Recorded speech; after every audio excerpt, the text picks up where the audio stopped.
Era 2201. Madaling makatakas si James.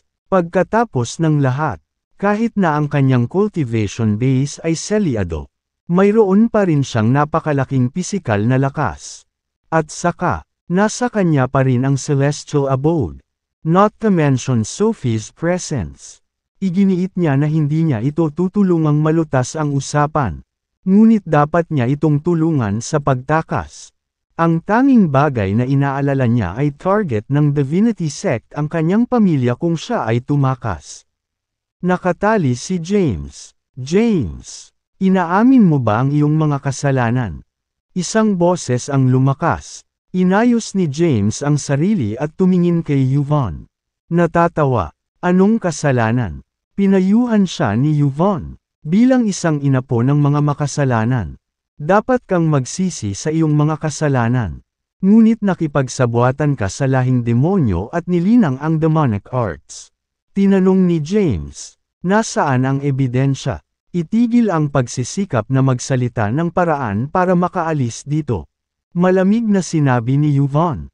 Dahil humingi ka ng ebidensya, ipapakita ko sa iyo. Pagkatapos, nag-play siya ng ilang video na kinunan noong lumaban si James kay Zane at sa iba pa sa Mount Bane. Pinanood ng mga outsiders ang labanan sa harap ng kanilang mga mata sa isang malaking telebisyon sa pangunahing bulwagan. Sumigaw si Yvonne, may sasabihin ka pa ba? Natahimik si James, dahil nagbigay ng ebidensya si Yvonne. Wala na siyang masasabi pa. Kung tutuusin, ang kanyang katawan ay talagang gawa sa mga sangkap ng demonyo. Huminga ng malalim si James.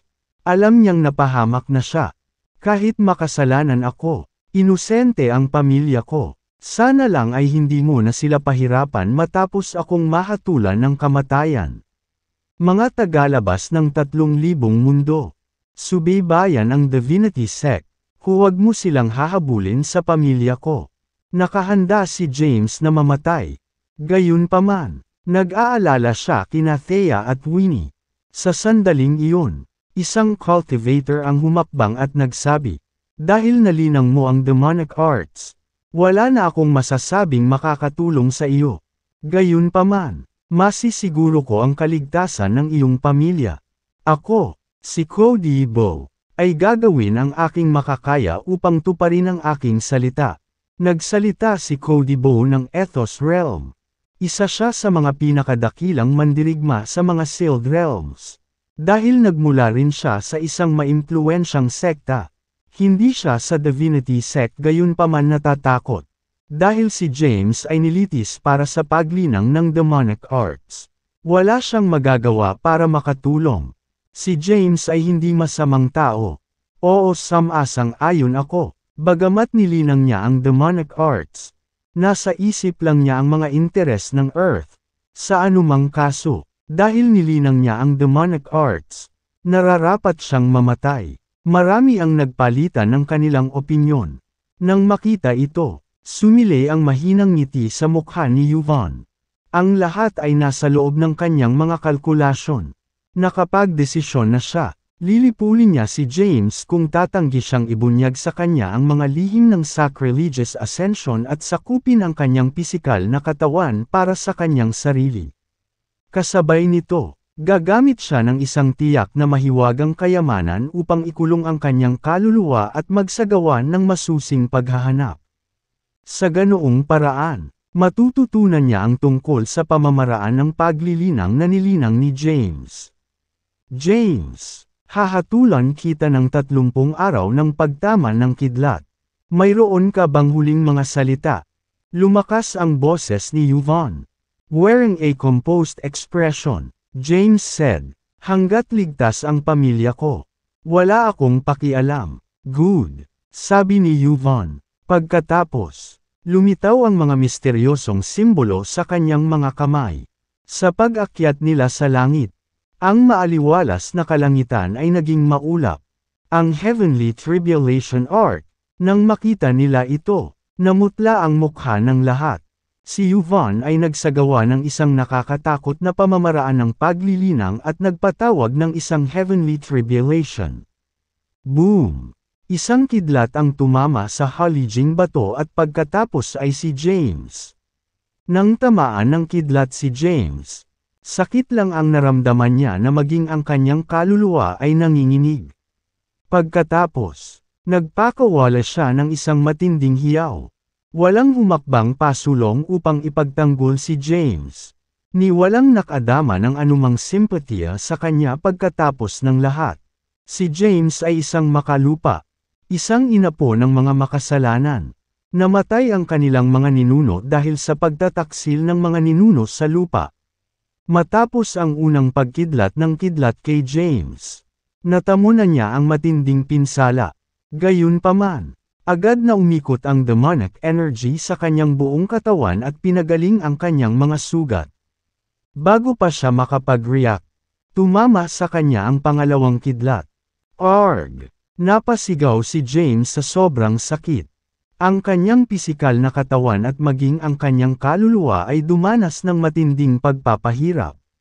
Sa di kalayuan, napakunot ang noo ni Marcelo at sinabing, "Jace, dito na lang ba tayo uupo at manunood?" Nakasuot ng kalmadong ekspresyon, malamig na sinabi ni Jace, "Kailangan ko lang siyang buhay." At saka, naniniwala akong malalagpasan niya ang pagsubok na ito sa pisikal niyang katawan. Kapag tuluyan na siyang sumuko sa sangkatauhan, mas magiging madali para sa kanya na sumali sa aming hanay. Pero kaya niya? Nag-aalalang tanong ni Marcelo. Oo, wala siyang choice, sabi ni Jace. Natahimik si Marcelo at tumalikod na para umalis. Hindi makasaksi sa pagpapahirap kay James. Ang footage ng paglilitis kay James ay na-broadcast ng live sa mundo. Habang nasaksihan nila ito, ang bawat tao sa mundo ay umiyak. Tumigil ka dyan, James. Kaya mo yan. Marami ang nag-alay ng mga salita ng pampatibay loob.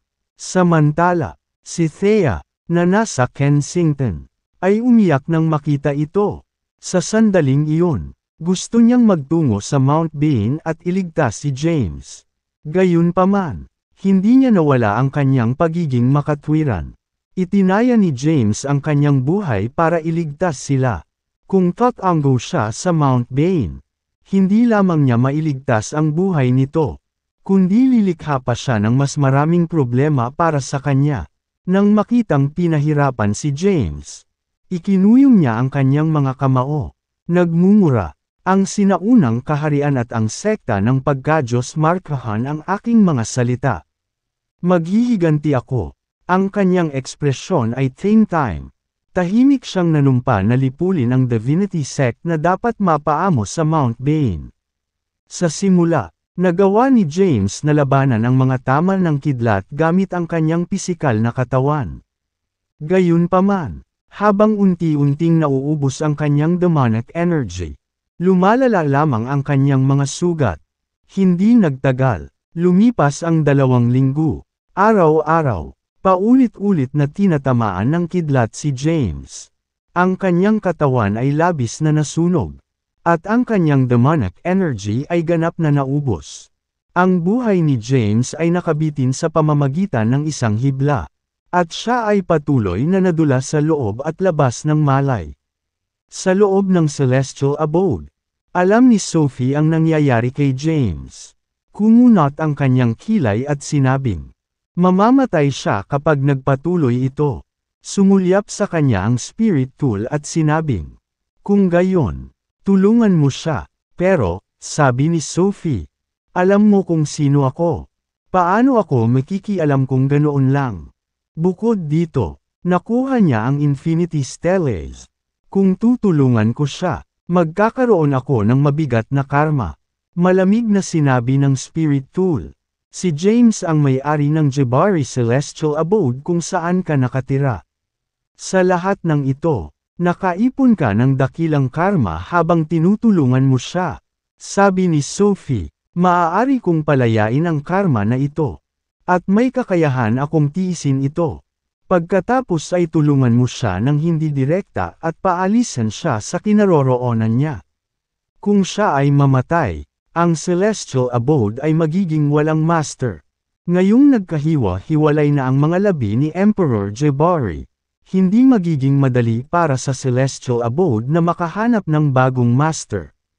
Kabanata 2203. 2 linggo nang nagdusa si James na tamaan ng kidlat, at ang kanyang demonic energy ay lubos na naubos. Anuman, dahil ang kanyang pisikal na katawan ay pambihira, hindi siya naging abo ng mga taman ng kidlat. Bagkus, ito ay nasunog at paulit-ulit na sinunog. Samantala, ang kanyang kaluluwa ay lubhang napinsala. Gayunpaman, dahil may malakas na pisikal na katawan, ang kanyang kaluluwa ay pinamamahalaang manatiling buo. Ang ibang mga magsasaka ay matagal nang namatay. Pinagmasdan ni Yuvan ang kalagayan ni James. Para sa kanya, walang pakialam sa kanya ang kapalaran ni James. Kung siya ay mamatay, ikukulong na lang niya ang kanyang kaluluwa at aagawin ang kanyang pisikal na katawan. Haha, ang kanyang pisikal na katawan ay talagang kahanga-hanga. Ang iba ay matagal nang namatay. Natulala si Yuvan sa pisikal na katawan ni James. Lalo lang tumindi ang pagnanais niyang agawin ito. Malabo ang paningin ni James. At ramdam niya ang kanyang buhay sa pamamagitan ng isang hibla. Mamamatay na ba ako? Sumagi sa isip ko ang kaisipang iyon. Ayaw niyang mamatay.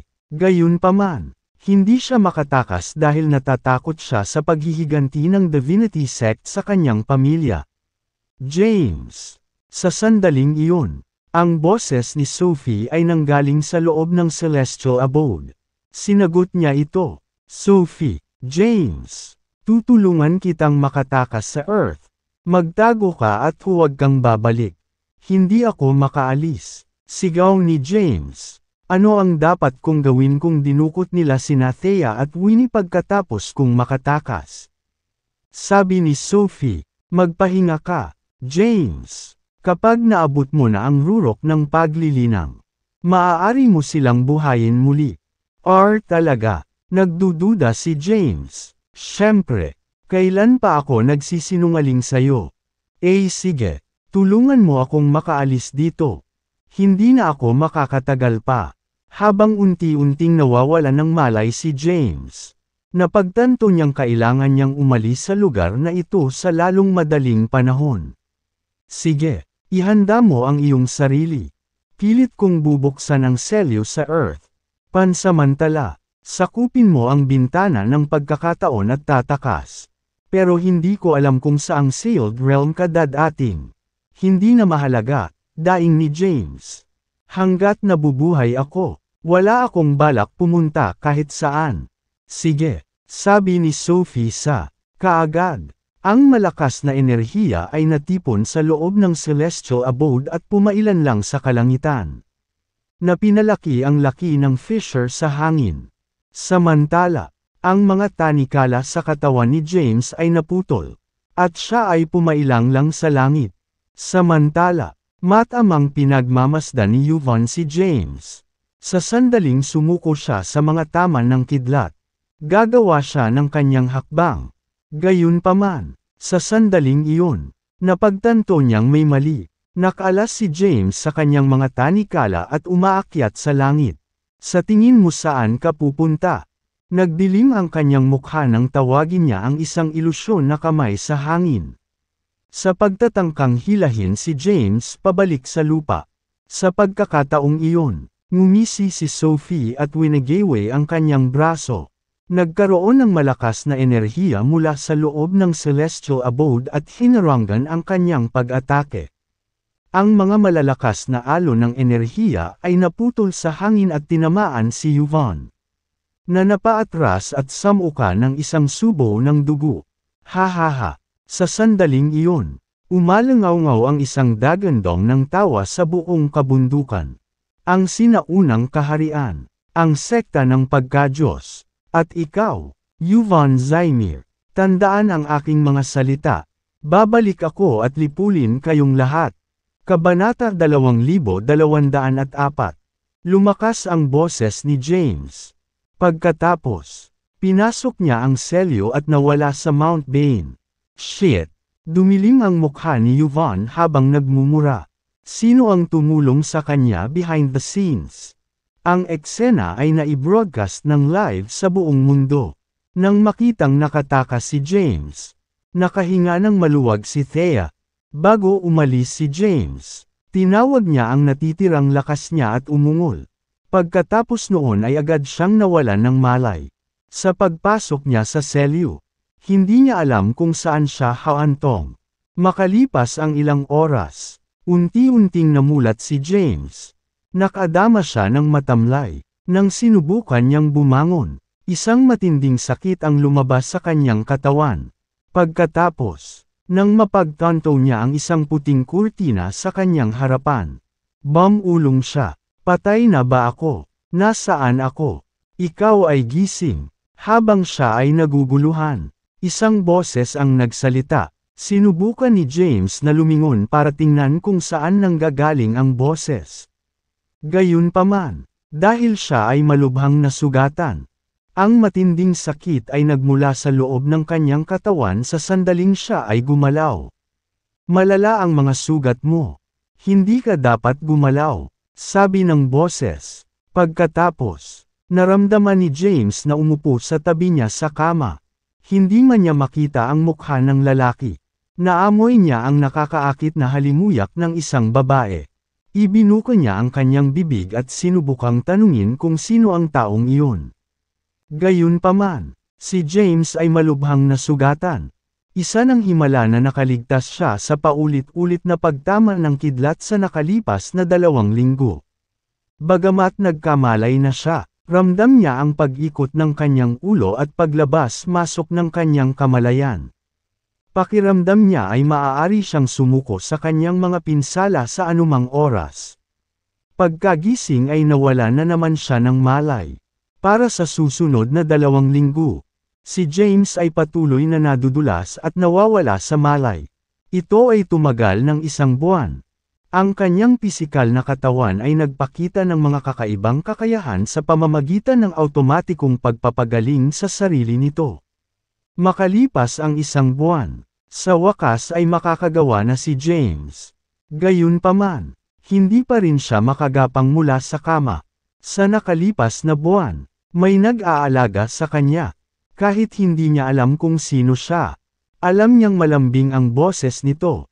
Ngayon, maagang nagising si James. Sa kawalan ng kung ano ang gagawin, nahiga siya sa kama at nakatitig sa puting kurtina sa harap niya. Kriek! Bumukas ang pinto, at may pumasok. Isang babae ang tumabi sa kama at bumulong habang nakatitig kay James. Bumaling na ang katawan niya. Sa loob lang ng 1 buwan, halos gumaling na siya, pero hindi ko alam kung may mga sugat siya sa ulo. Ilang beses siyang nagkamalay sa nakalipas na buwan. Ngunit hindi siya umimik kahit isang salita. Umupo ang babae at hinawakan ang braso ni James. Kinuha ang kanyang pulso at ini-inspeksyon ang kondisyon ng kanyang katawan. Anong mahiwagang katawan? Nang ibalik ko siya, dumanas siya ng matinding pinsala sa buong katawan.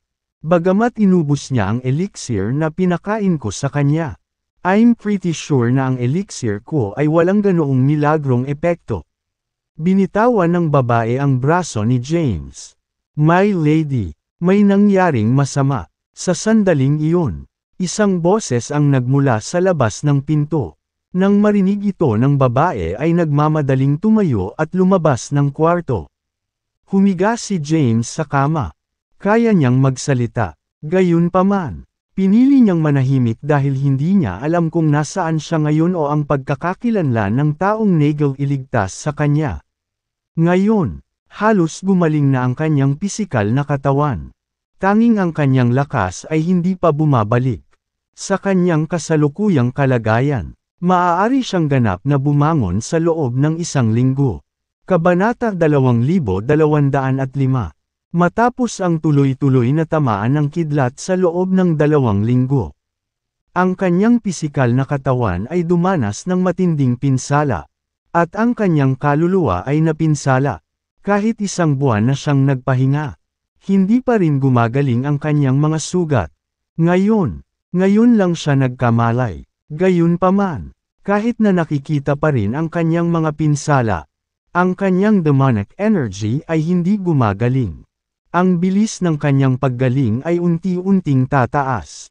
Humiga si James sa kama at nagpahinga. Sabay labas ng kwarto. Anong mali? May nangyari ba? Isang babaeng mukhang kaakit-akit na nakasuot ng puting damit ay tumingin sa chambermaid na nagmamadali at pinayuhan siya. Tigilan mo na ang paggawa ng ganoong kagulo. Isa kang lingkod ng sambahayan ng Giannis. My lady, nandito ang mga Zaydon para pag-usapan ang engagement mo. Nang marinig ito ng babae ay kumunat ang noo niya. Ito ang Ancient Realm, ang pinakamakapangyarihang mundo sa 3,000 sealed realm. Ang pangalan ng babae ay si Melanie Giannis, isang miyembro ng Giannis household ng Kine Island City, na matatagpuan sa loob ng Doncaster. Mayroong 3 malalaking pamilya sa loob ng Kine Island City, ang Giannis, ang Zaydon, at ang Quintarius. Gayunpaman, ang mga Giannis ang pinakamahina sa kanilang lahat. Dati ang Giannis ang pinakamalakas. Gayunpaman, ang Grand Patriarch ng mga Giannis ay nahulog mula sa biyaya 30 taon na ang nakalilipas. Simula noon, ang kabuoang lakas ay nabawasan. At sila ay inapi ng mga Zaydon at ng Quintarius sa lahat ng mga taon na ito. Pupunta ako para tingnan. Pagkatapos, umalis si Melanie sa looban at tinungo ang pasilyo. Maraming tao ang nagtipon sa pasilyo.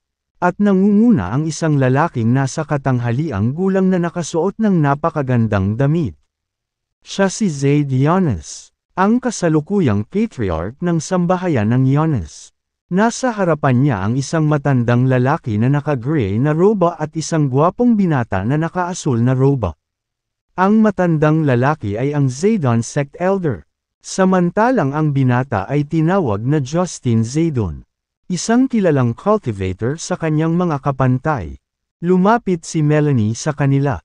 Agad na tumayo si Justin at binigyan siya ng isang matangkad na ngiti nang makita siya. Hello, Melanie. Sinulyapan siya ni Melanie at narinig. Pagkatapos, tumingin siya sa lalaking nangunguna at magalang na binati. Ama, bahagyang tumango si Zayd at sinabing, "Have a seat." Sinunod naman ni Melanie. Pagkatapos, nagsalita ang Zaydon sect elder. Mr. Zayd, pumunta ako dito ngayon para sa kasal naming dalawa. Tulad ng alam mo, si Justin ang pinakakilalang magsasaka sa kanyang mga kapantay sa Kine Island City. Nakuha pa niya ang karapatang sumali sa Divinity Sect sa lalong madaling panahon. Siya ay magiging isang dispel ng sekta. Si Melanie naman, ang pinakamagandang babae sa Kine Island City. I think they are a perfect match. Bukod dito, ang kasal na ito ay makapagpapalapit sa aming dalawang pamilya. Paliwanag ng Zaydon Cert Rider. Hindi ako mag-aasawa kahit kaninong. Bago makapagsalita si Zayd, ang patriarch ng Vanes, tumayo si Melanie at tumingin sa elder ng sekta ng Zaydons. Nagsasalita ng may paggalang. Sect elder, bata pa ako, kaya gusto kong ituon ang atensyon ko sa paglilinaw. Wala akong planong magpakasal sa ngayon. Sinasabi mo bang hindi ako karapat-dapat sa'yo? Tumayo si Justin at sinabing, Melanie, alam mong crush kita. Ako, pinutol siya ni Melanie at sinabing, Mr. Zaydon, ako ang hindi karapat-dapat sa iyo. Umalis ka. Kabanata 2206.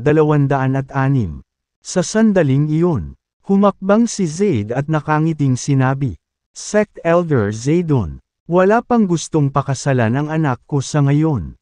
Bakit hindi natin ipagpaliban ang usaping ito sa ngayon? Baka sakaling magkamalay ang anak ko.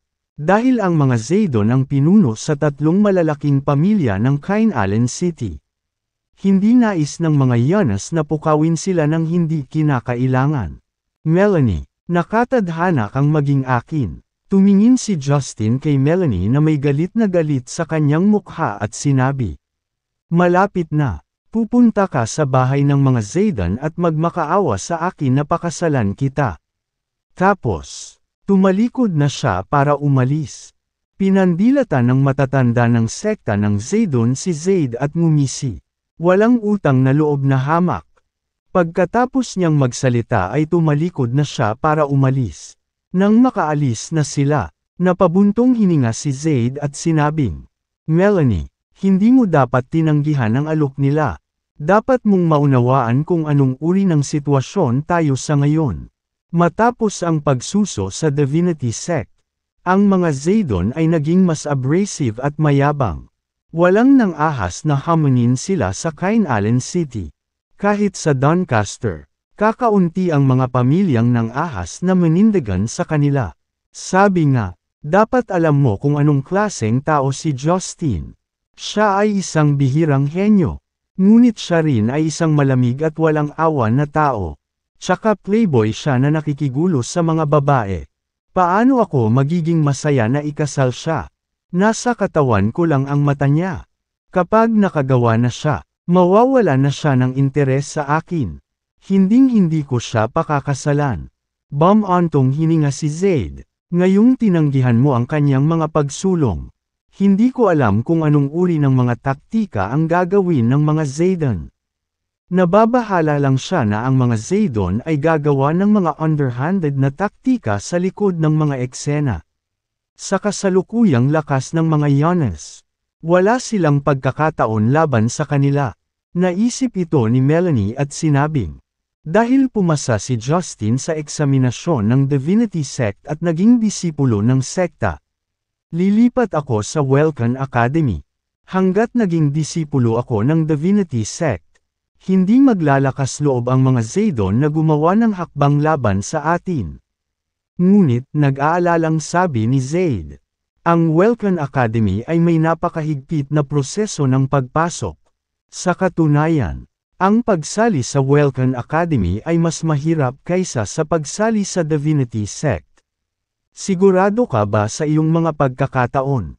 Umiling si Melanie. Wala siyang tiwala sa lahat. Mayroong ilang maimpluwensyang puwersa sa loob ng sinaunang kaharian. At ang Divinity Sect at ang Welcome Academy ay kabilang sa kanila. Bawat disipulo ng dalawang sekta na ito ay isang henyo at nakikilala sa kanilang mga kapantay. Gayunpaman, walang pagpipilian si Melanie. Upang maiwasang mapakasalan si Justin at maiwasan ang mga Zaydon na gumamit ng mga taktika laban sa kanila.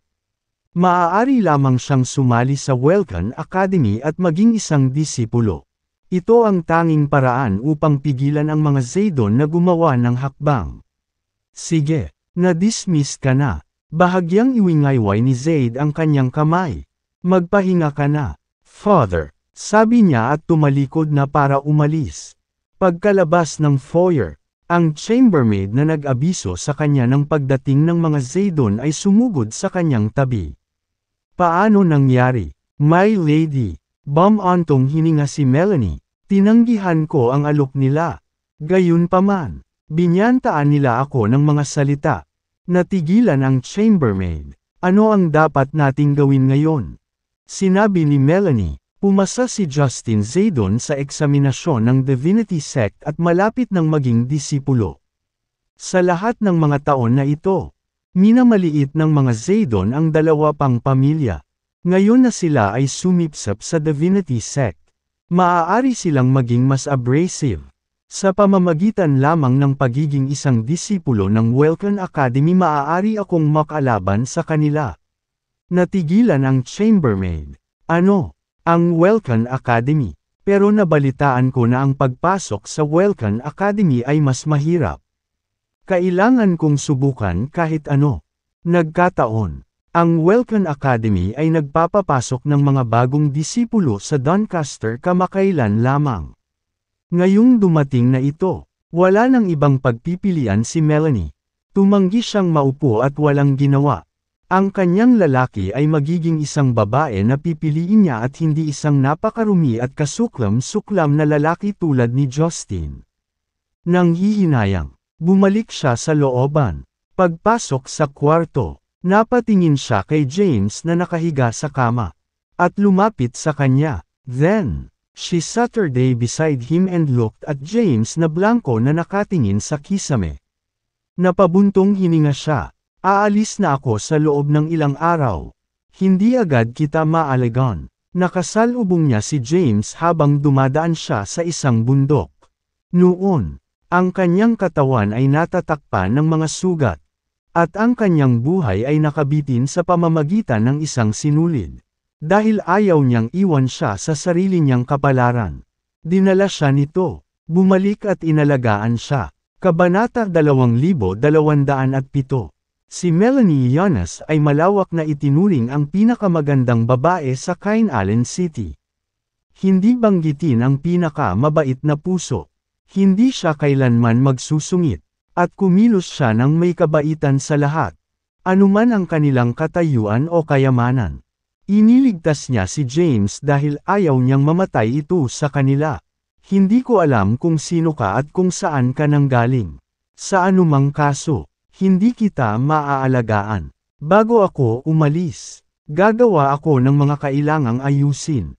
Nagtayo si Melanie ng isang silungan sa Cain Allen City kung saan dadalhin niya ang mga taong naligtas niya pagkatapos gumaling ang kanilang mga pinsala. Habang si Melanie ay bumubulong sa sarili, biglang nagtanong si James, "Ikaw ba ang nagligtas sa buhay ko?" Natigilan siya. Marunong ka bang magsalita?" "Siyempre," sabi ni James. "Hindi lang ako nakapagsalita ng mas maaga dahil masyadong malala ang mga sugat ko. By the way, saan ang lugar na ito?" Sa nakalipas na buwan, si James ay nadulas at nawalan ng malay. Wala siyang ideya kung saan siya nakarating pagkatapos umalis sa Earth. Ito ang sambahayan ng mga Yanes sa Cain Allen City. Habang naghahanap ako ng mga sangkap para sa elixir refinement noong isang buwan, nakita kitang nakahandusay sa lupa. Ang iyong buhay ay nakabitin sa isang hibla. Kaya't ibinalik kita rito at pinagaling kita. Salamat. Nagpasalamat si James sa kanya. Bagamat hindi siya mamamatay sa kanyang mga pinsala dahil sa kanyang pambihirang katawan. Gayunpaman ay nagpasalamat siya sa kanya.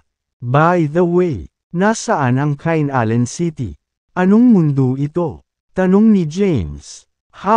Natigilan si Melanie. Hindi ba taga-Ancient Realm ang lalaking nauna sa kanya? Gayunpaman, hindi siya nagtanong at sumagot lang. Ang Cain Allen City ay matatagpuan sa Doncaster of the Ancient Realm, ang sinaunang kaharian. Nang marinig ito, nanlamig ang dugo ni James. Dahil lamang sa elder ng sekta ng Divinity Sect ng Ancient Realm kaya hindi siya nakauwi sa kanyang pamilya.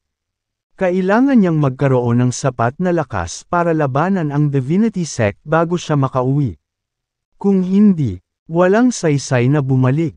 Nang makita ni Melanie ang nakakatakot na ekspresyon ni James, nagtanong siya, "Anong problema?" "Wala lang," huminga ng malalim si James. Walang saysay na pag-isipan ang mga pangyayaring naganap. Ngayon, kailangan niyang linangin at dagdagan ang kanyang lakas sa pinakamaikling panahon na posible. Pagkatapos, babalik siya sa Earth at lipulin ang Divinity Sect. Ngayong tumakas na siya sa Earth, nag-alala siya kina Thea at Winnie. Ano ang dapat niyang gawin kung target sila ng Divinity Sect? Bagamat sinabi sa kanya ni Sophie na posible ang muling pagkabuhay kapag naabot na niya ang tugatog ng paglilinang. Nag-alinlangan siyang maabot niya ang gayong taas. Magpahinga ng mabuti. Mag-leave ako.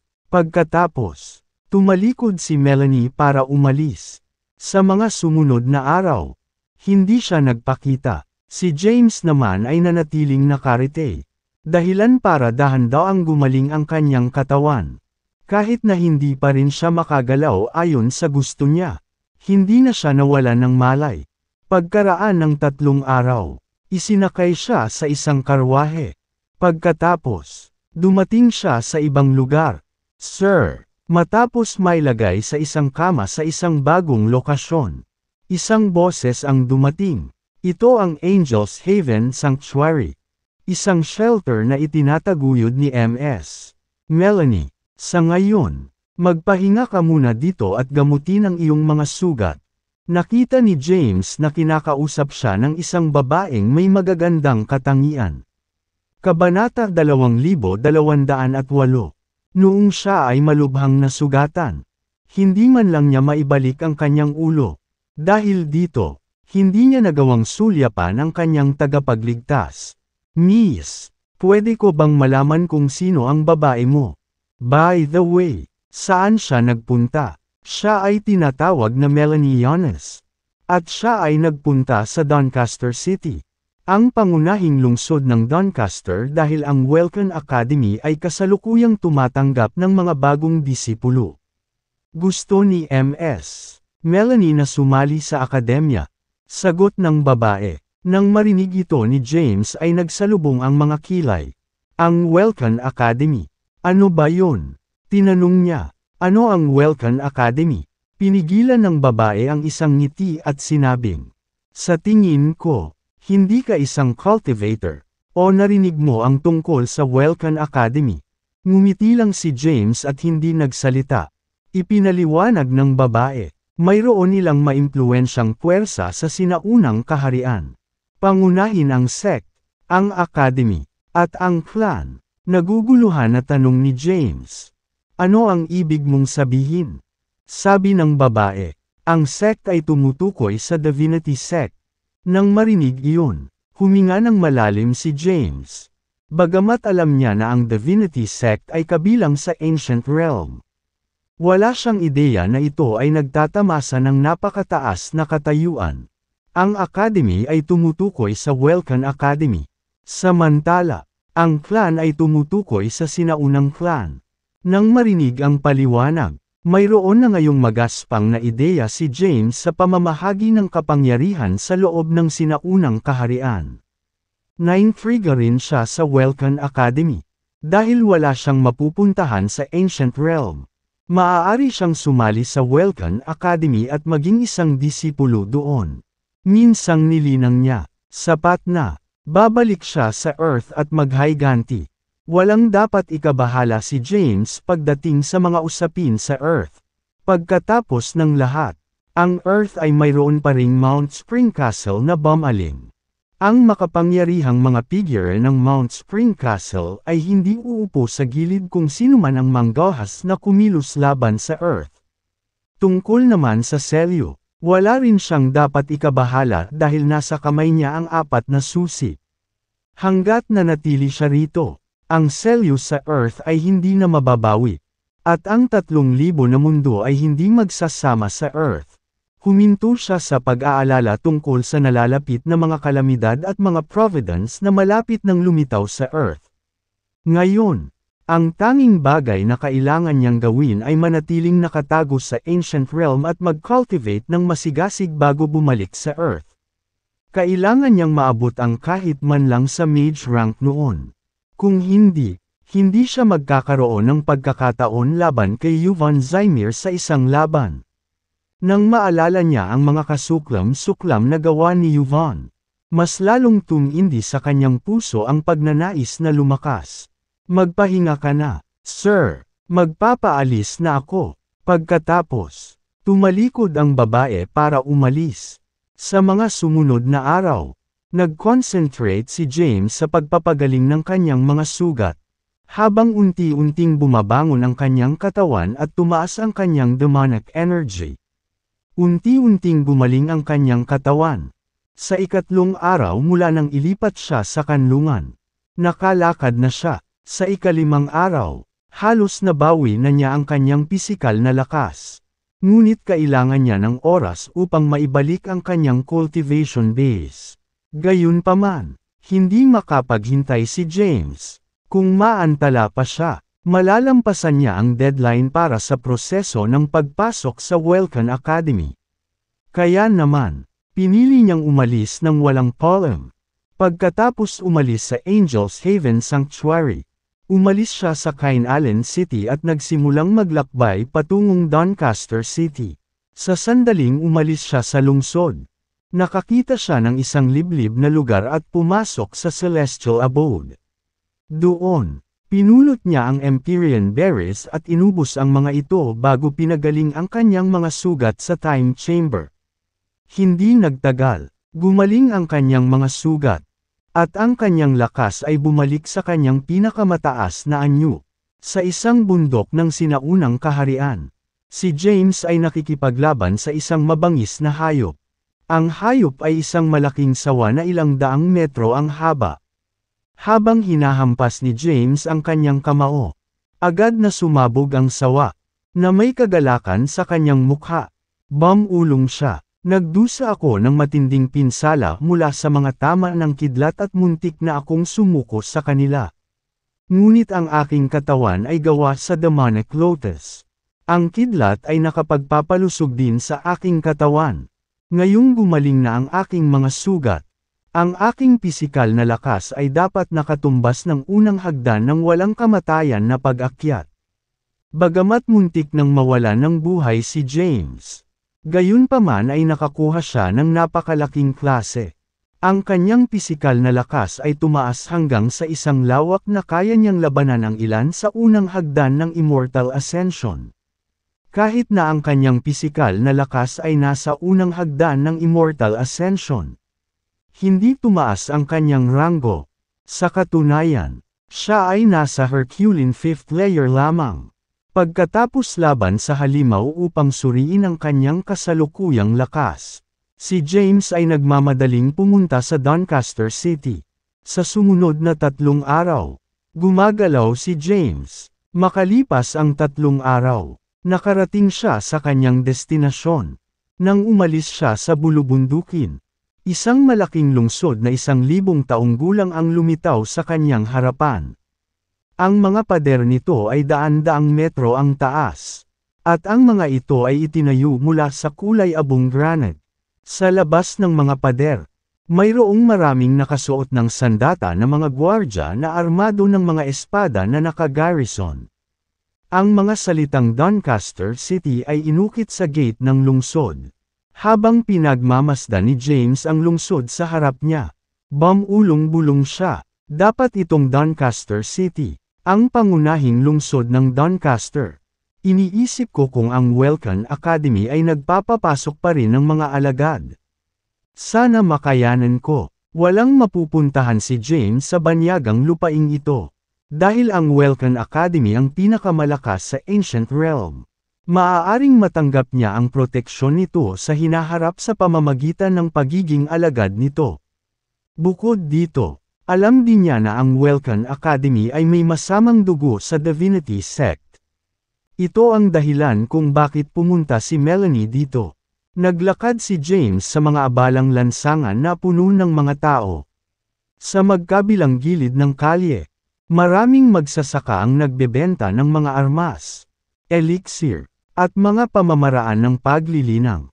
Matapos makapasok sa lungsod, hinablot ni James ang isang random na tao at nagtanong, "Moalang-galang, narinig ko na ang Welcan Academy ay tumatanggap ng mga bagong disipulo sa Doncaster City. Maaari ko bang malaman kung saan ako pumunta?" Napatingin ang lalaki kay James. Nang makita niya ang kanyang pagod sa paglalakbay, nalaman niya kaagad na nanggaling si James sa ibang bansa.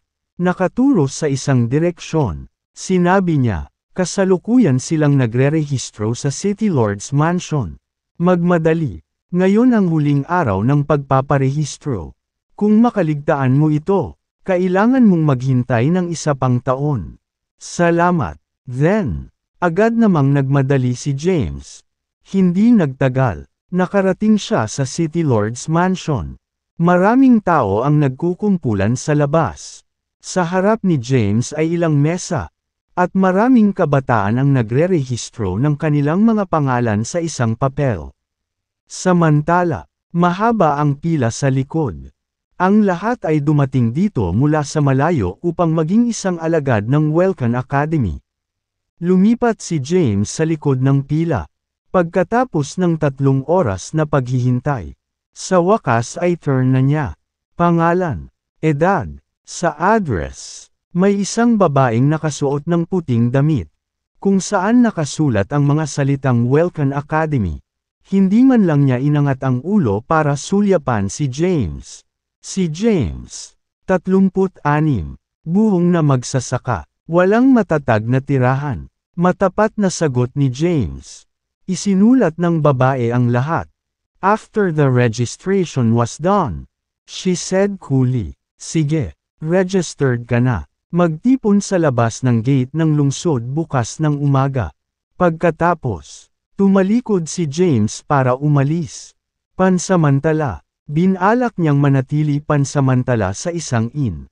Gayunpaman, sa inn, napagtanto niya na ang mga paraan ng pagtatanghal niya ay kristal ang tanging pera sa sinaunang kaharian. Samantala, wala siyang kristal sa kanya. Sa ayaw niya, umalis siya sa lungsod at nagtungo sa isang kagubatan bago pumasok sa Celestial Abode. Sa looban ng Celestial Abode, nagkita sina James at Henry. Alam ni Henry ang kasalukuyang kalagayan ni James. Habang umiinom sila, tinanong ni Henry, "James, ano ang susunod mong planong gawin?" Sumimsem si James ng kanyang alak at sinabing, "Ano pa bang magagawa ko? Sa lakas ko ngayon, hindi na ako makakabalik sa Earth. Sa ngayon, plano kong manatiling nakatago sa sinaunang kaharian. Kapag nakakuha ako, sapat na lakas, babalik ako sa Earth." "Kumusta sina Thea at Winnie?" tanong ni Henry. Nang marinig ito, naging malungkot ang ekspresyon ni James. Kabanata 2210. Ang tanging pinag-aalala niya ay ang kanyang pamilya. Kung alam niyang mangyayari ito, dinala niya sana sila sa Celestial Abode at doon nilinang. "Alam kong magiging maayos sila," sabi ni James. Bago ang kanyang paglilitis, nangako si Cody na paprotektahan niya si Thea. Hindi lang iyon, mayroon din siyang tulong kay Marcelo. Bilang isang miyembro ng Demon Race, hindi banggitin ni James ay may malapit na relasyon sa kanya. Si Marcelo ay hindi uupo habang pinapatay ni Yvonne ang kanyang pamilya. Sa pag-iisip tungkol dito, huminga ng malalim si James. Iniba niya ang paksa at nagtanong, "Nga pala, anong rank mo ngayon?" Napangiti si Henry at sinabing, "Naglilibang ako sa time chamber sa lahat ng ito. Kaya naabot ko na ang 8th inner gate ng supernatural na rango. Soon, magiging Herculean na ako." "Ma'am," tumango si James. Sa time chamber, si Henry at ang iba ay dapat na mapataas ng husto ang kanilang lakas sa maikling panahon. Paano ang 400,000 malakas na Black Dragon Army? Anong rank na nila ngayon? Sumagot si Henry, sa ilalim ng kaayusan ni Sophie. Ang Black Dragon Army ay nagsalita sa paglinang sa loob ng time chamber. Sa hindi mabilang na Empyrean berries na magagamit doon. Tumawid din sila sa ika-9 na rango. Bagamat ang karamihan ay nanatili sa unang tanikala. Ang pinakamalakas ay nakalaya sa ika-3 tanikala. Nang marinig ito ni James ay natuwa. Gamit ang Celestial Abode at ang Time Chamber, ang kanilang lakas ay maaaring tumaas ng husto sa loob ng maikling panahon. Sa oras na bumalik sila sa Earth, nakakuha sila ng hindi kapani-paniwalang lakas. Bilang karagdagan sa pagbuo ng labanan ng Black Dragon Army, ang Divinity Sect ay mababawasan sa kawalan. Nagpatuloy si Henry, sa mga pinuno. Ang bilis ng cultivation ni Delaney ang pinakamabilis ngayon. Naabot na niya ang Herculean rank. Siya ay nagtataglay ng napakalaking potensyal. Pati si Sophie ay humanga. "Ma'am," tumango si James. Ang dalawa ay nag-usap ng maraming bagay mula noong sila ay inarkila sa Southern Plains hanggang sa pagdating sa Kensington. Kung isipin na mangyayari ito sa loob lamang ng 20 taon. Sa palagay ko ang oras namin sa Kensington noon ay ang pinakamasaya at pinaka-nakaka-relax. Napabuntong hininga si Henry. "Talagang," sabi ni James. "Nami-miss ko rin ang mga nakakaaliw na araw na iyon." Gayunpaman, nagbago ang mga panahon. Kailangang maging mas malakas para mabuhay. "Ano ang pinauusapan ninyo?" Dumating ang isang boses. Paglingon niya, napansin ni James si Sophie na papalapit sa kanila. Agad silang tumayo at binati siya. Sophie. Bahagyang iwingayway ni Sophie ang kanyang kamay at sinabing, "Sige, hindi na kailangan ng pormalidad." Pagkatapos, umupo siya, kumuha ng bote ng alak, at lumunok ng lagok. Pagkatapos noon, tumingin siya kay James at sinabing, "James, kahit hindi kita gaanong natulungan, tumulong ako sa pagtakas mo sa Earth. Utang mo yata sa akin ang buhay mo. Kaya hindi ba dapat magpakita ka ng pasasalamat?" Buong alerto si James, nagtatanong, ano pa ang kailangan mo?" Ngumisi si Sophie, "Tingnan mo, nagiging defensive ka, hindi naman kasi ako nagdedemand paminsan-minsan." Sa pagsasabi niyan, binago niya ang paksa. "Sa totoo lang, umaasa ako na masilip ko ang 3,000 na sining sa paglilinang." Nang marinig ito, tanong ni James, "Ano iyon?" Sa sandaling iyon, ang spirit tool ay lumapit sa kanila at nagsabi, "Ang 3,000 sining sa paglilinang ay isang kasulatan na naiwan ni Emperor Jabari." Kabanata 2211. Walang ideya si James kung ano ang 3,000 cultivations arts. Anuman, dahil gusto ni Sophie na masilip sila. Hindi siya pinigilan ni James. "Sure thing." Walang pakialam na sabi ni James. Nang marinig ito, nagsalubong ang kilay ng spirit tool. "James, tulala ka ba o ano? Mayroon ka bang ideya kung gaano kalakas ang 3,000 sining sa paglilinang? Alam mo ba na ang yumaong Emperor Jabari ay nagsumikap na makuha ang mga ito?" Walang pag-aalinlangan na sinabi ni James. "Well, ang pagtingin sa kanila ay hindi masakit. Di ba? Mahal na mahal kita, James." Nakasuot ng matangkad na ngiti. Tumalikod si Sophie at umalis. Walang pakialam si James. Wala siyang mawawala sa pamamagitan ng pagpayag sa kanya na tingnan ang mga ito. Walang sinabi ang spirit tool at umalis. Nanatili si James sa loob ng celestial abode sa buong araw. Kinaumagahan, umalis siya sa celestial abode. Naglakad palabas ng kagubatan, at nagtungo sa Doncaster City.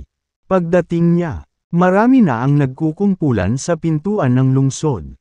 Lahat sila ay mga henyo mula sa iba pang panig ng mundo na gustong sumali sa Welcan Academy. Kahit na ang proseso ng pagpasok ay napakahigpit. Ang mga kinakailangan para sa pagpaparehistro ay simple. Hanggat hindi ka lampas sa edad na 50. Ikaw ay karapat-dapat na magparehistro. Dumating si James sa gate ng lungsod at pinagmasdan ang paligid. Batay sa mga konserbatibong pagtatansya, mayroong hindi bababa sa 100,000 tao. Sinubukan niyang hanapin si Melanie. Gayunpaman, kahit na siya ay nanatili sa bahay ng mga Yana sa loob ng 1 buwan, hindi niya nakita ang hitsura ni Melanie. Kaya naman, hindi niya ito mahanap sa karamihan. Sa tingin ko kailangan kong sumali sa Welcan Academy bago bayaran ang mga utang ko sa kanya. Bulong ni James. Pagkatapos, matiyagang naghintay. Unti-unting dumami ang mga tao. Hindi nagtagal. Isang grupo ng mga tao ang lumitaw sa pader ng lungsod. Pareho silang nakasuot ng damit, kung saan nakasulat ang mga salitang Welcan Academy. Ito ay maliwanag na sila ay mga disipulo ng Welcan Academy. Samantala, nakatayo sa gitna ang isang matandang lalaki. Nang lumitaw siya, tumahimik ang karamihan. Nakatuon ang tingin ng lahat sa matandang lalaki. "Paumanhin sa paghihintay sa iyo," wika ng matandang lalaki. "Maligayang pagdating sa Doncaster City at sa pagsusulit ng Welcan Academy.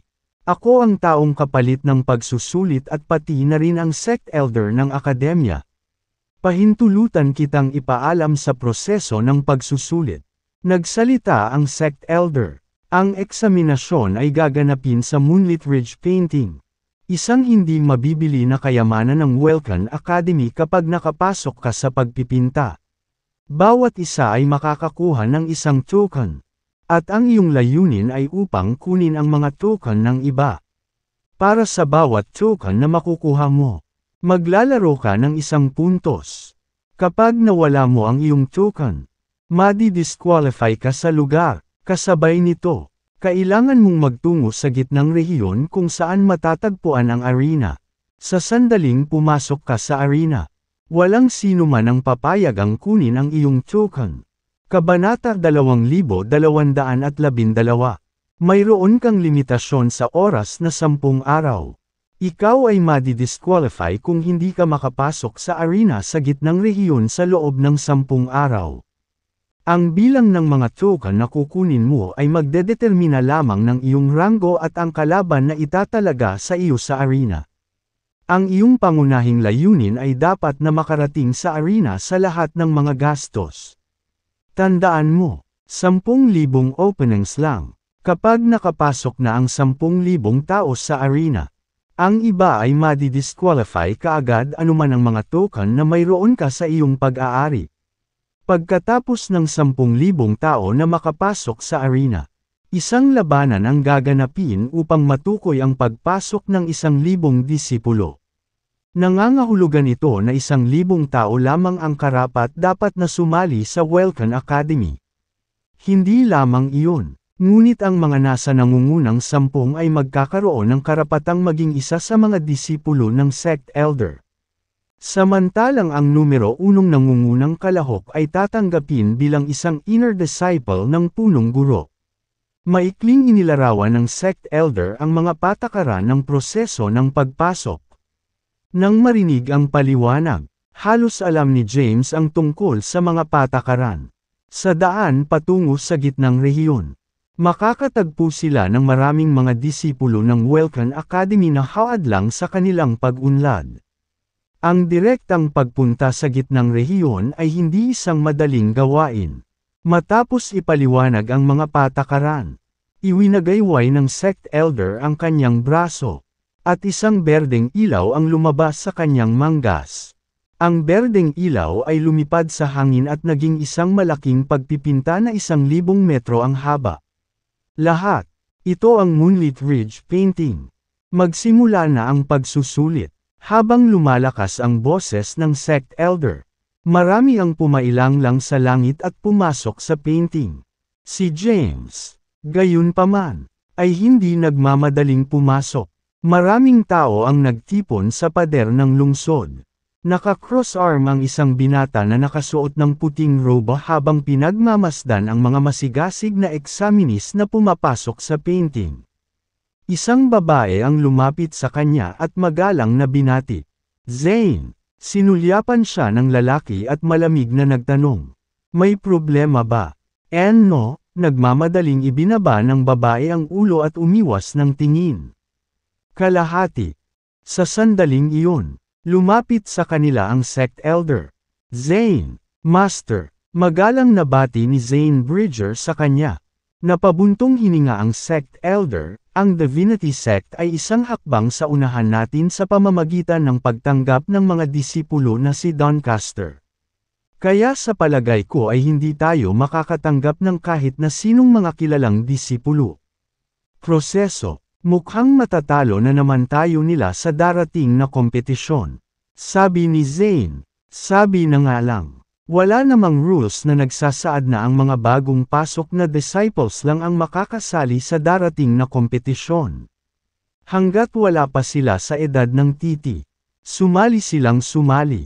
Naniniwala ako na marami pa tayong mahuhusay na magsasaka sa mga nakababatang henerasyon.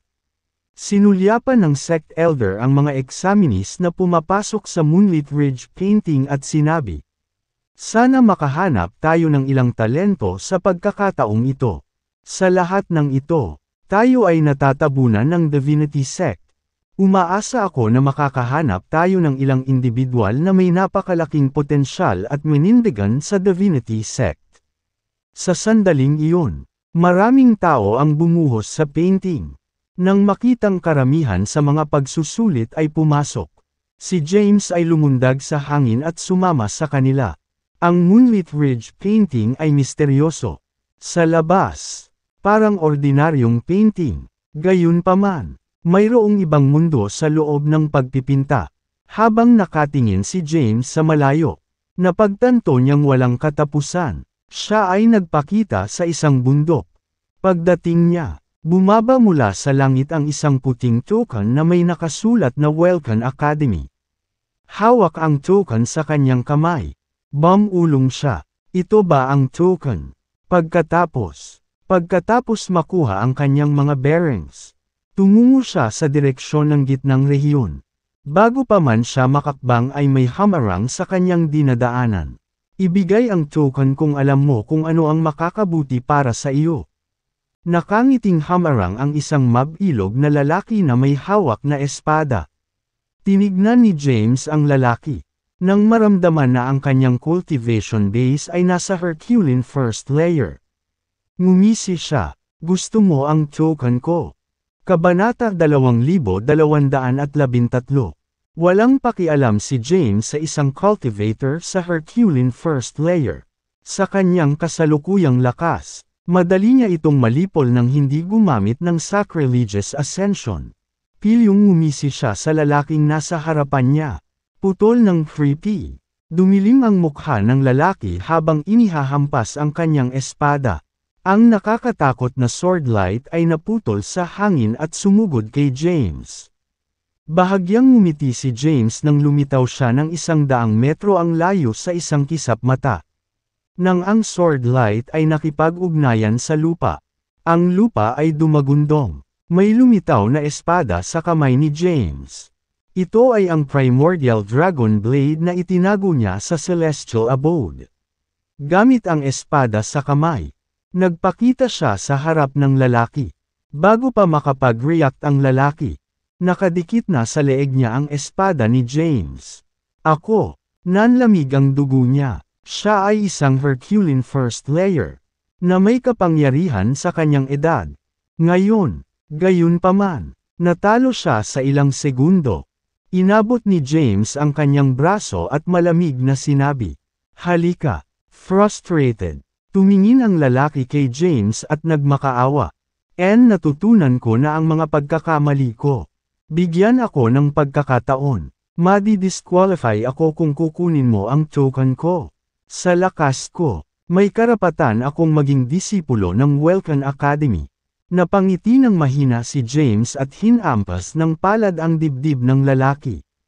Pumutok ang makapangyarihang palm energy at pinalipad ang lalaki, na bumagsak ng husto sa lupa at samukan ng isang subo ng dugo. Si James ay nagpakita sa harap ng lalaki at tumingin sa ibaba sa kanya. Na nagsasabi, "Ang iyong tanda." Nag-aatubili na iniabot ng lalaki ang kanyang token kay James. Matapos makuha ang token, tumalikod si James para umalis.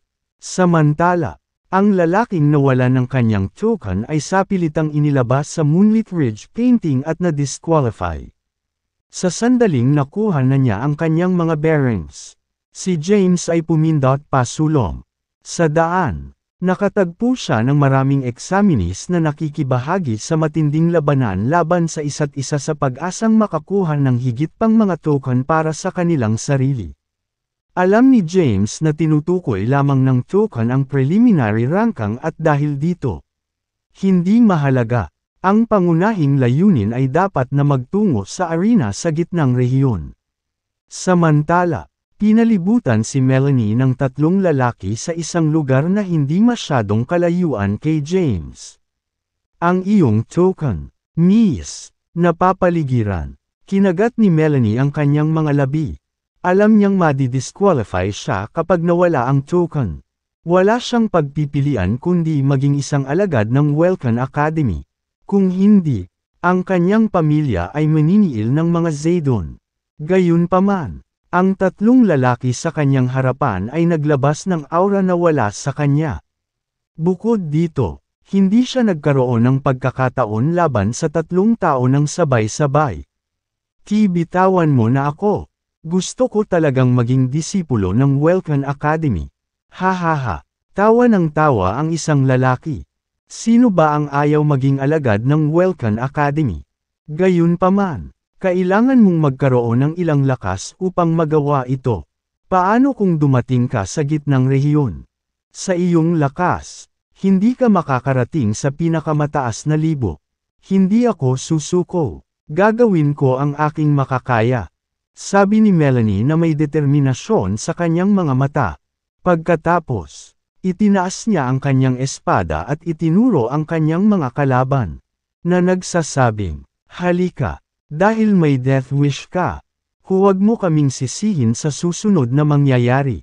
Nararamdaman ni James ang kanyang paligid habang tinatahak niya ang gitnang rehiyon. Gusto niyang hanapin si Melanie at bayaran ang kanyang mga utang. Kahit na hindi niya ito nakita. Alam niya kung ano ang pakiramdam ni Melanie. Nang siya ay papunta sa gitnang rehiyon. Nakaramdam siya ng pamilyar na aura. Huminto siya at tumingin sa malayo. Sa hindi kalayuan, isang babae ang nasangkot sa isang matinding labanan laban sa isang lalaki sa isang kagubatan. May dalawa pang lalaki na nanunood din sa labanan. Kabanata 2214. Nawawalan na ng gana ang babae.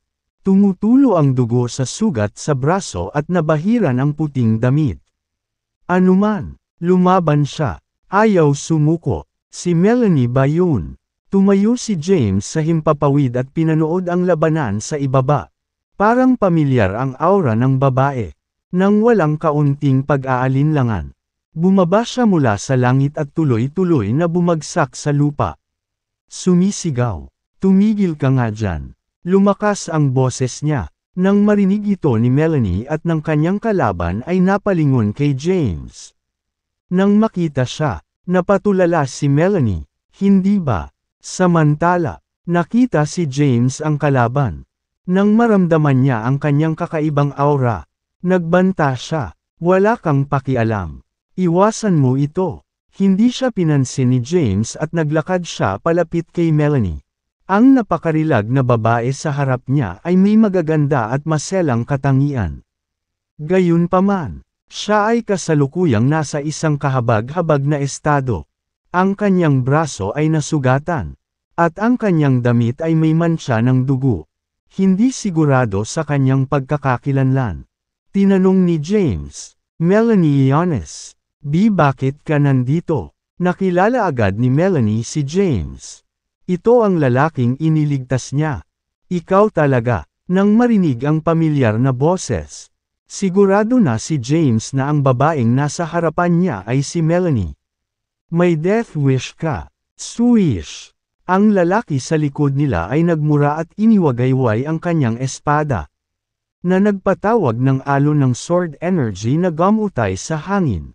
Tingnan mo, sigaw ni Melanie. Gayunpaman, hinawakan ni James ang kanyang kamay at madaling umiwas sa sword energy. Pagkatapos, sa susunod na sandali, lumitaw ang isang lalaking 100 metro ang layo. Ibinaba ni Melanie, at sinugod ang tumambad sa kanila. Pambihira ang kanyang bilis na walang nakikita sa kanyang mga galaw. Sa isang kisap mata, nataman ang lalaki at napalipad bago bumagsak ng husto sa lupa. Lumapit si James sa kanya at sinabing, "Your token, please." Nadismaya ang lalaki. Gayunpaman, sa harap ni James, wala siyang kapangyarihan. Kaya naman, sinunod niya ang utos niya. Nang makita ito, iniwan niya ang kanyang mga kasama sa likod at nagmamadaling tumakas. Hindi nagpahabol si James. Hawak ang token. Naglakad siya papunta kay Melanie. Nagtataka siyang tumingin sa kanya. Iyong mga sugat mo. Alam niya na malubhang nasugatan si James. Gayunpaman, siya ay ganap na muling nabuhay sa loob ng ilang maikling araw. Hindi rin niya inasahan na magiging ganito kalakas si James, na madaling talunin ang mga umaatres sa kanya sa isang sulok. Tumango si James at sinabing, "Muntik na silang gumaling. Speaking of which, utang ko sa iyo ang aking mga pinsala ay hindi na ito makakabawi kaagad kung hindi para sa iyong pangangalaga. Bakit ka nandito sa pagsusulit ng Welcan Academy?"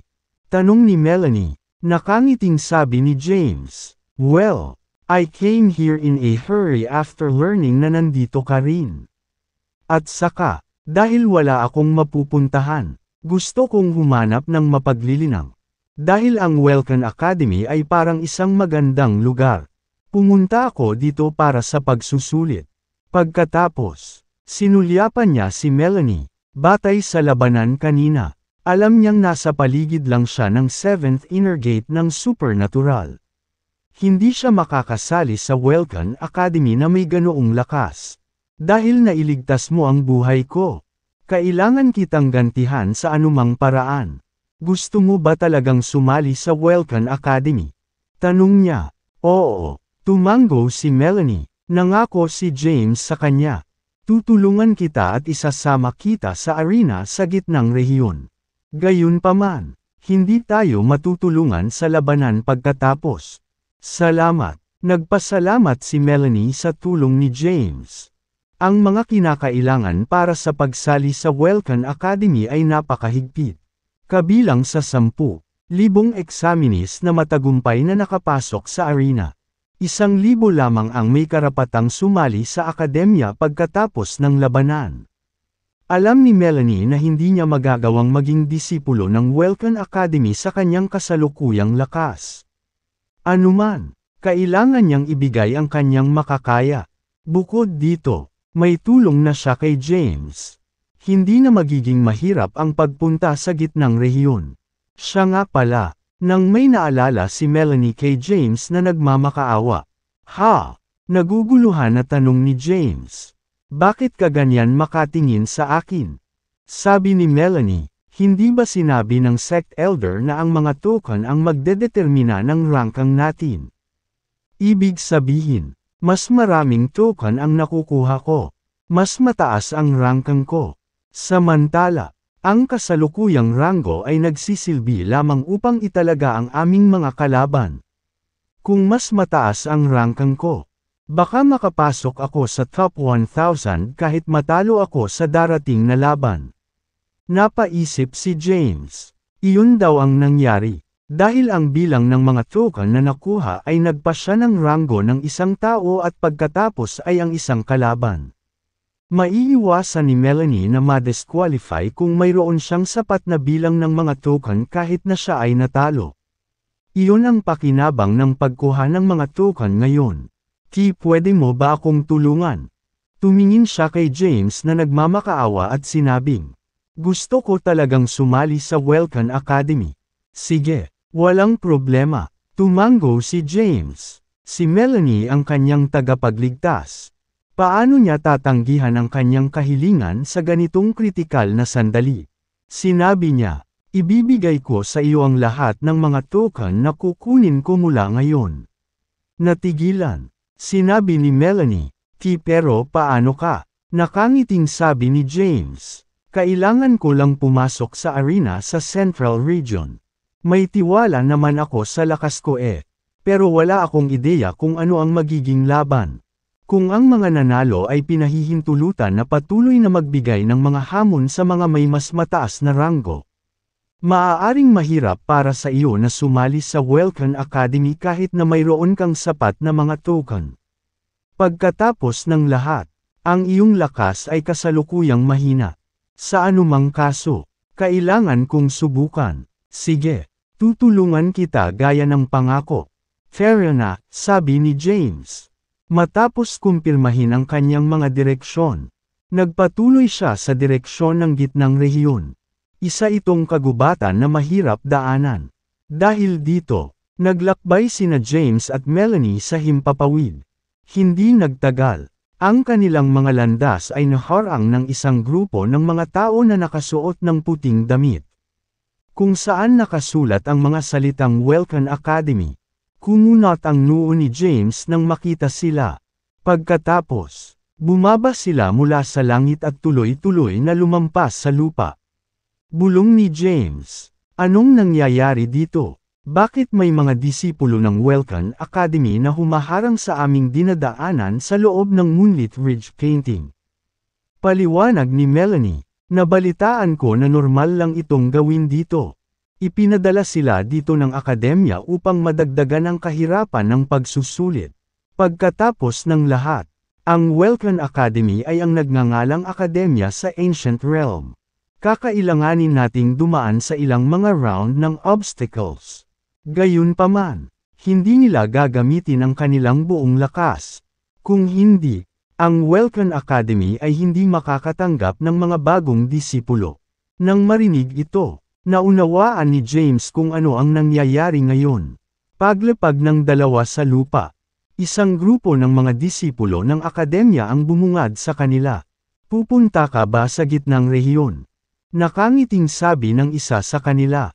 Bago iyon, dadaan ka muna sa amin. Natatakot ako. Pinagmasdan sila ni James. Gayunpaman, habang pinipigilan ang kanilang aura, hindi niya moari ang kanilang lakas. Anuman, nagtanong siya, hindi natatakot. Kaya ano ang kailangan nating gawin?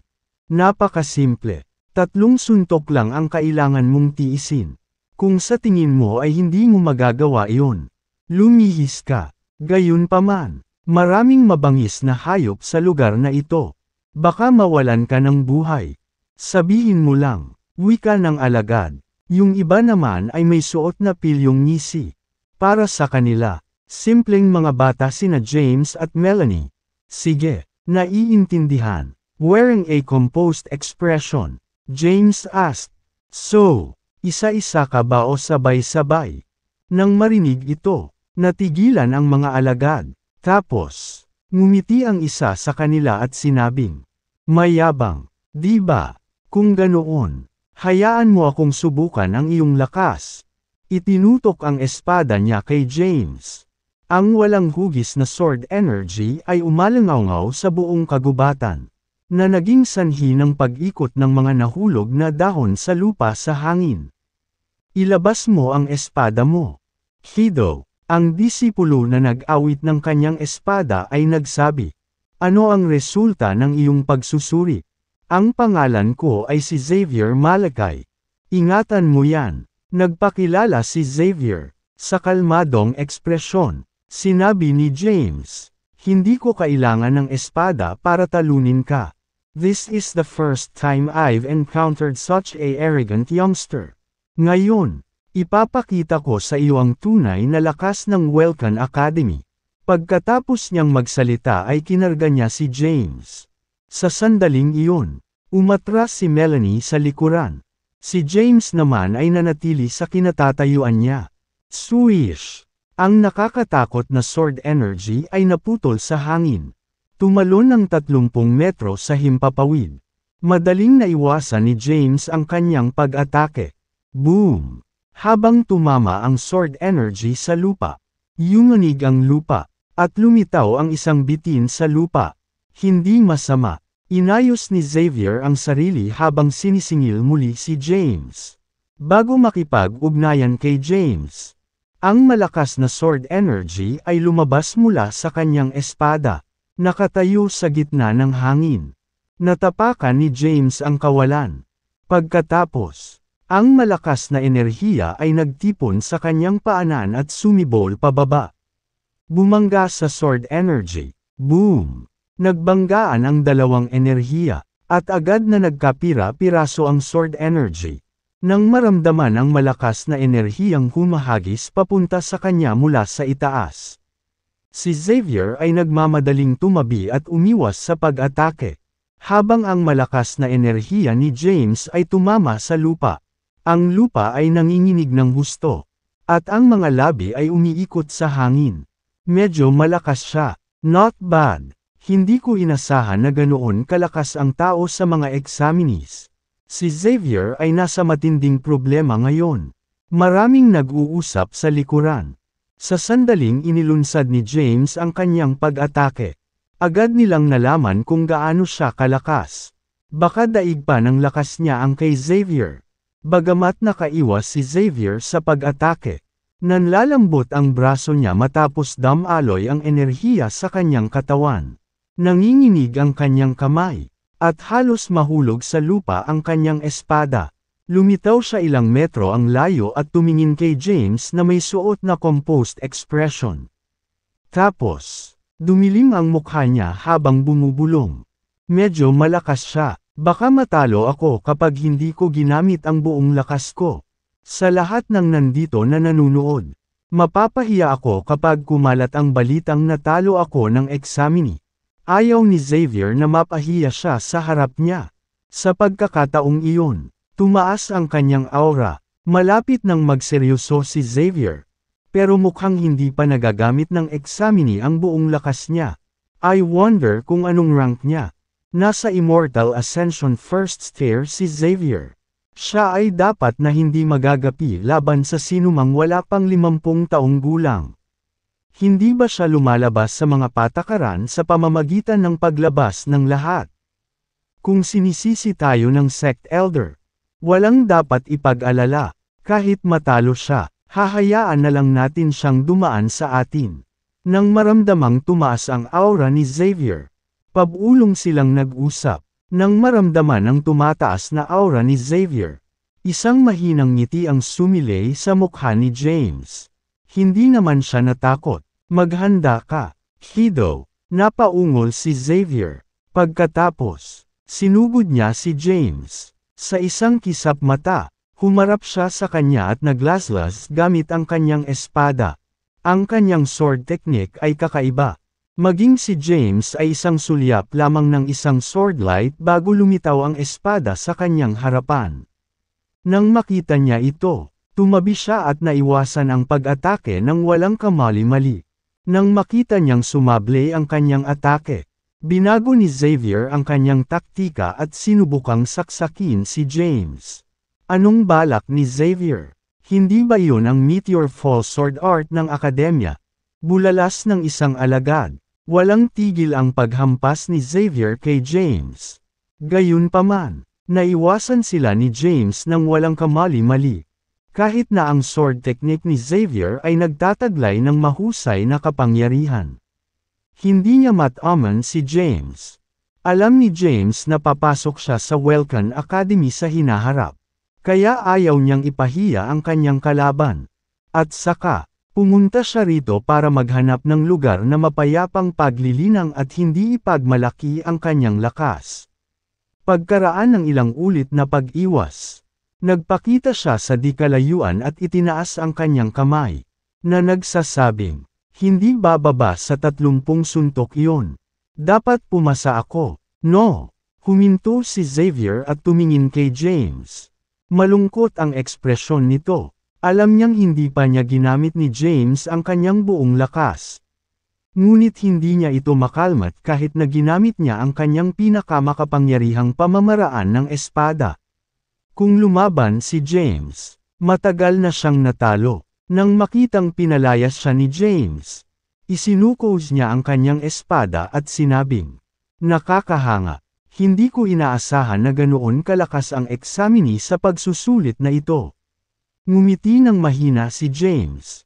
Nang matapos ang labanan, lumapit sa kanya si Melanie at nagtanong, ayos ka lang ba? Nakangiting sabi ni James, syempre ako. Tapos, tumalikod na siya para umalis. Ano sa palagay mo ang iyong ginagawa? Sa sandaling iyon, hinarang ng isa pang alagad ang dinadaanan ni James. Napatingin si James sa lalaking nakaharap sa daanan niya. Siya ay isang kabataang lalaki sa paligid ng 25 taong gulang.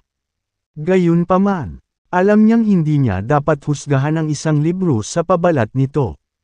May iba pa bang problema? Tumingin sa kanya si James at nagtanong. Sinabi ng alagad, maaari kang makapasa, ngunit hindi siya. Tinuro niya si Melanie at sinabing, nagpakita ka ng napakalaking lakas. Kaya wala akong tutol sa pagdaan mo. Siya naman, ibang usapan. Nang marinig ito ni James ay nagsalubong ang mga kilay. Mahigpit na hinawakan ni Melanie ang braso ni James sa takot na maiwan. Tumingin si James sa lalaking nasa harapan niya at nagtanong. Pero paano kung ipilit ko? Kabanata 2218. Ipakita mo sa akin kung ano ang mayroon ka. Sige. Kung ganoon, sabay-sabay ba kayong lumalaban sa akin? Walang ganang sabi ni James. Masyado kang mayabang. Anak, Ang disipulong humaharang sa dinadaanan ni James ay umungol at nagsabi, "Ang pangalan ko ay Thorin Wassel. Tandaan ang aking pangalan. Tuturuan kita ng leksyon na hindi mo makakalimutan." Dumilim ang mukha ni James. At nagmamadaling inutusan si Melanie. "Tumayo ka." Nagmamadaling umatras si Melanie sa likuran. Kasabay ng pag-awit ni Thorin ng kanyang espada. Gayunpaman, ipinatawag ni James ang lahat ng kanyang lakas at humarap kay Thorin sa hindi pangkaraniwang bilis. Nang itinaas ni Thorin ang kanyang espada, tinamaan ang kanyang dibdib. Bago pa siya makapag-react, pinalipad siya at bumagsak ng husto sa lupa. Nasamukan ng isang subo ng dugo. Bagamat ang ranggo ni James ay nasa ika-5 layer lamang ng Herculean at ang kanyang pisikal na lakas sa unang hagdan ng Immortal Ascension, naabot na niya ang rurok ng kanyang hanay. Dahil dito, hindi matukoy ang kanyang lakas sa pamamagitan lamang ng ranggo. Swish! Habang pinalipad si Thorin, ang ibang mga disipulo ay nag-awit ng kanilang mga espada at pinalibutan si James. Ang Primordial Dragon Blade ay lumitaw sa kamay ni James. At ginawa niya ang sword technique na itinuro sa kanya ni Sophie. Ang sword technique na ito ay hindi mabilang na sword technique na pinagsama sa isa.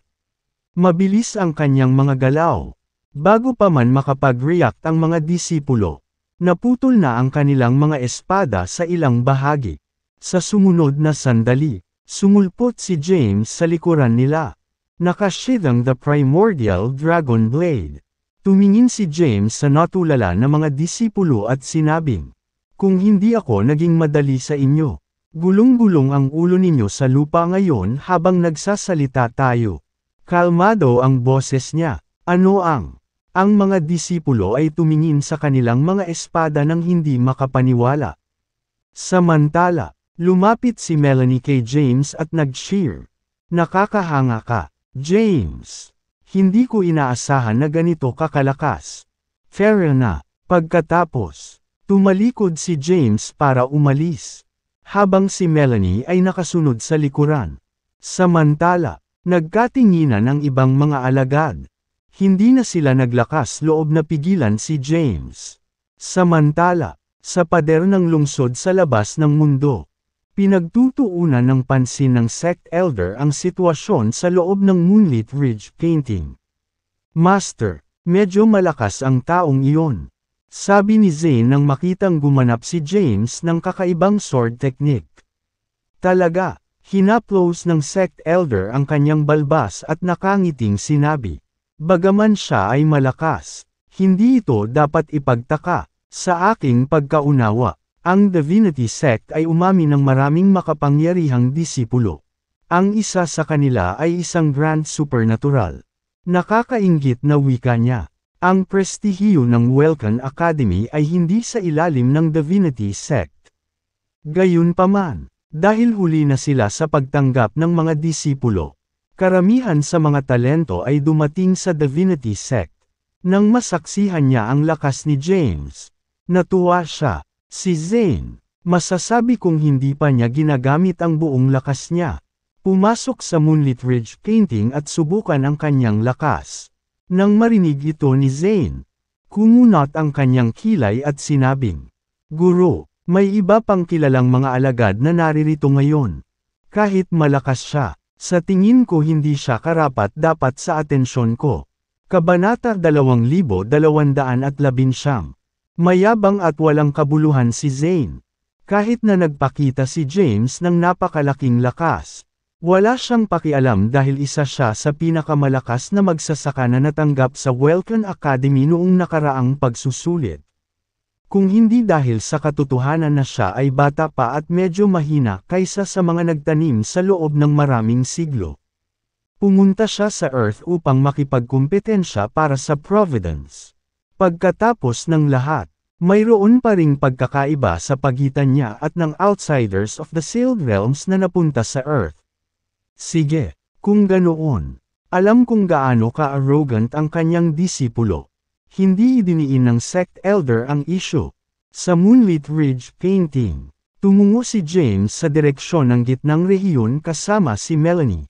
Sa daan, nakatagpo sila ng maraming iba pang mga pagsusulit na abala sa pagsisikap na kunin ang mga token ng iba para sa kanilang sarili. Nang makita ito, random na pinili ni James ang ilan sa kanila at kinuha ang kanilang mga token bago ibigay kay Melanie. Sa paglalakbay, walang makakaharang sa kanyang daraanan.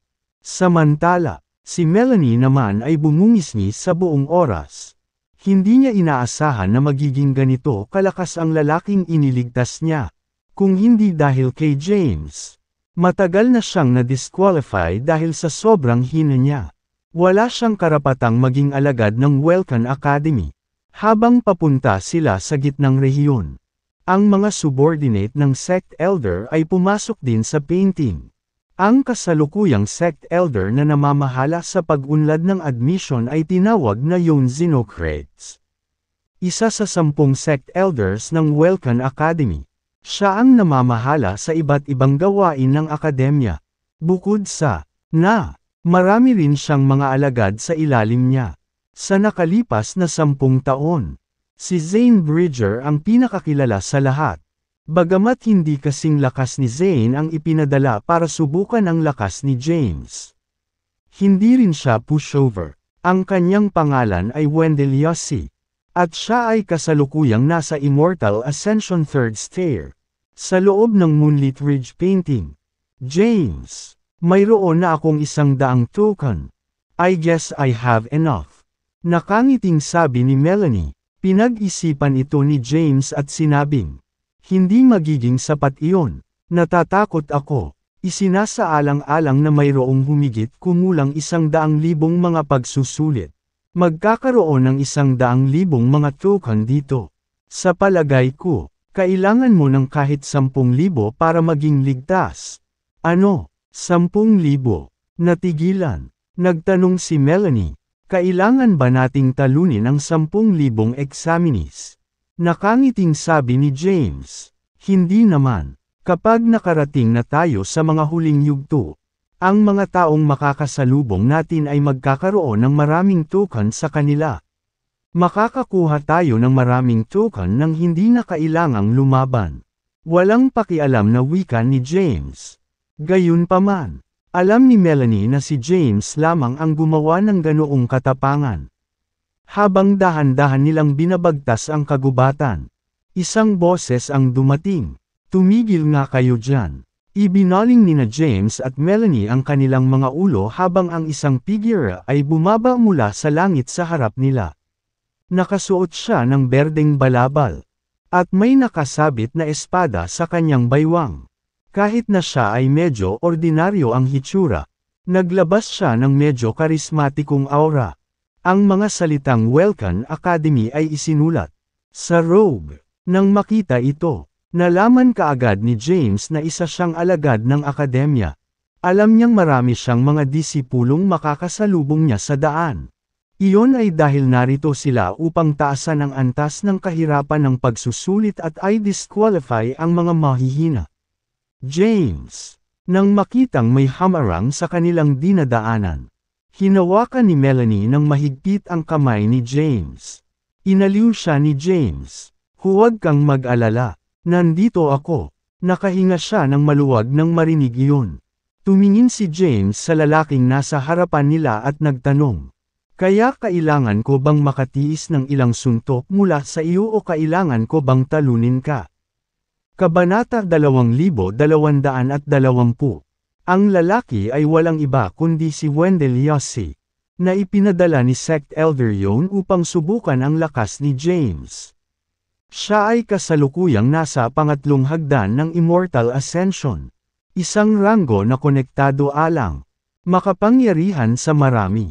Tumingin si Wendell kay James na may matangkad na ngiti at sinabing, ang swerte mo, kid. Napansin ng sect elder ang iyong lakas.